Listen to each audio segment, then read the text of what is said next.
that time of week again. Tricky Thursday. I'm Trisha Camacho, owner of Creative Costume Academy, where I want to help you learn pattern making easy, fun, start doing it right away, making your own designs. Today, we're going to be talking about making adjustments to your sleeve to make it fit better. If you joined us last week, we talked about what is the perfect amount of ease that we should have in our sleeve, and I showed you how to check that against the armhole of your garment. Now, if you don't end up with that perfect amount of ease, then what? That's what we're going to be talking about today.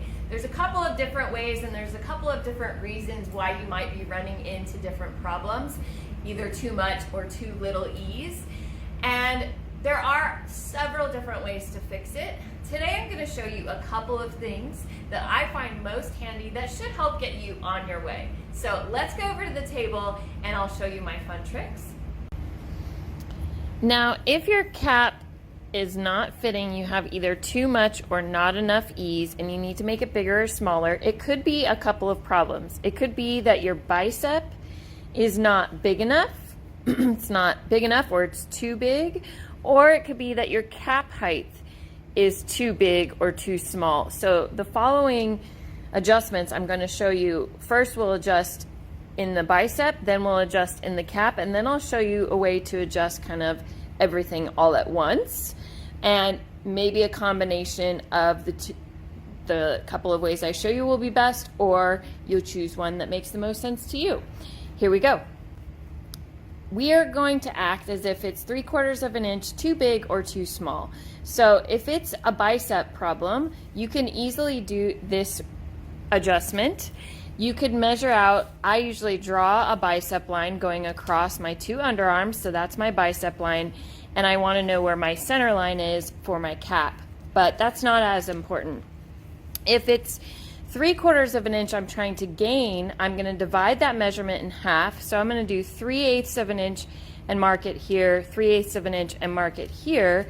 Then I can take my pattern and swing it back down to my wrist, trace there, and then also swing it up to meet back up with my cap on both sides. So this green line, and I would blend, would be my increased bicep area, 3/4 of an inch, increasing my total cap 3/4 of an inch. If I needed to make it smaller 3/4 of an inch, I would do the opposite. I would come in 3/8 of an inch on my bicep line at each place, take my pattern, angle it down to the wrist, draw that line, and then angle it up to blend back in with my cap and blend it that way. Do the same thing on the other side. So then that orange line would be with this total cap measurement being 3/4 of an inch smaller and reducing my bicep in that way. If we think it might be a cap height issue, I would draw that bicep line right onto my pattern, and then I would cut along that line, but stopping just before I reached the edge.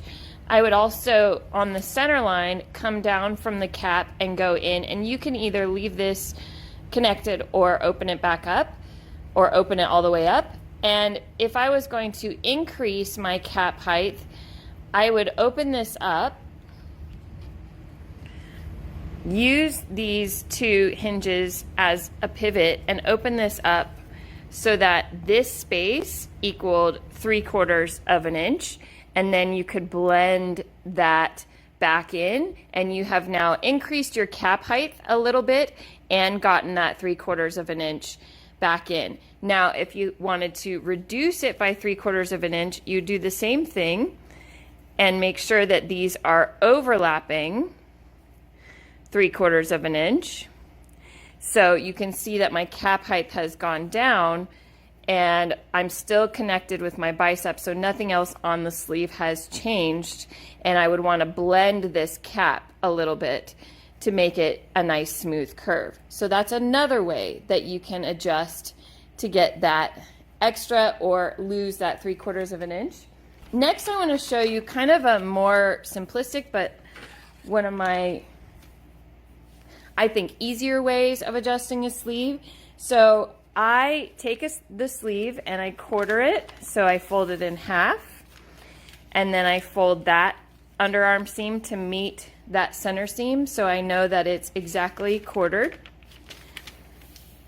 Then I have these lines, and what you can do is you want to cut from the top because we're dealing with this area here. We're assuming that this area is maybe what we want, but by doing this you're going to kind of make it bigger or smaller in this area also.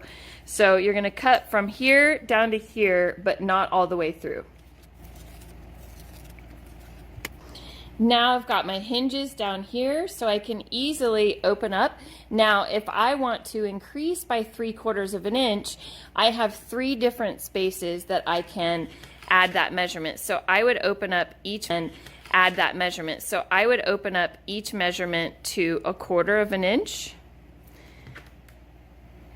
And now I've increased this by 3/4, and I would blend this and make it all nice and pretty and walk to get my shoulder seam again.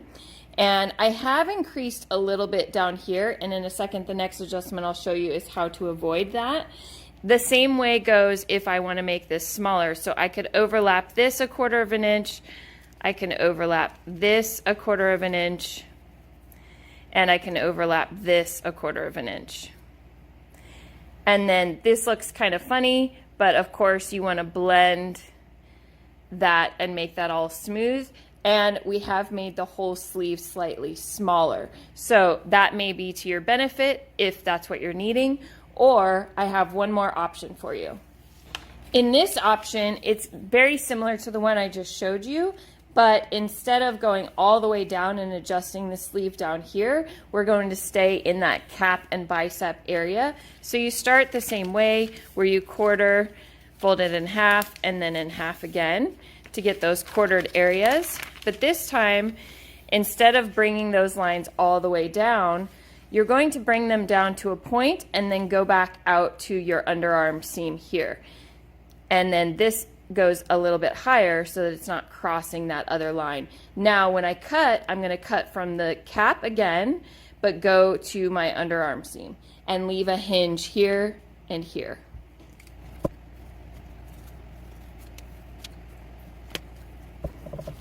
So now I've got my hinges, and I can do the same thing as I did in my last exercise. If I want to increase 3/4 of an inch, I can swing these open each 1/4 of an inch and check that. I would tape this onto new paper and blend all of this. And the cool thing about doing it this way is I am increasing a little bit up here, but I'm not changing anything down here if we like the way that that fits down there. Same thing if I wanted to make it smaller, you just overlap instead of opening up. And whenever you're doing this kind of an adjustment, make sure that you are laying flat with the rest of your pattern. But you can do it like this and then blend again, so that you are only focusing on this upper edge of the pattern and the sleeve, and you're not changing anything down here. I hope you found these sleeve adjustments helpful. There's of course many other ways to do it, and a couple of different ways you can slice and dice. You can get creative, make this a big puff sleeve, but we won't go into that right now. But I hope you found this helpful. Thank you for watching. I'll see you next time.